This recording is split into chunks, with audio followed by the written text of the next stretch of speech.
Nagising na ako! Ate naman, huwag mong hayaan lasunin ni Nanay yung isip mo. Ate, simula noon gusto niya na akong saktan, gusto niya na akong pahirapan. Nung nakita niya masaya tayo, gusto niya lang tayo sirain, ate. Tama na, Angel! Tama na!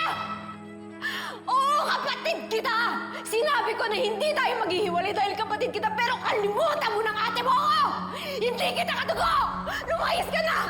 Lumayas! Ate! Lumayas ka na! Lumayas ka na! Ate, please! Please! Lumayas ka! Ate, huwag mo ko palasin.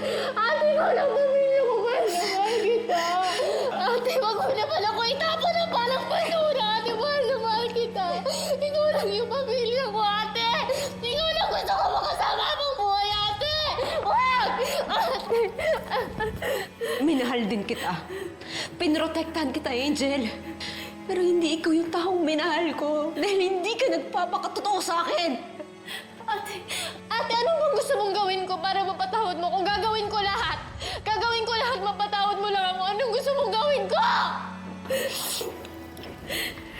You want me to forgive you? Ha? Fine. Aminin mo lahat ng sikreto mo. Ilabas mo si Aling Merly.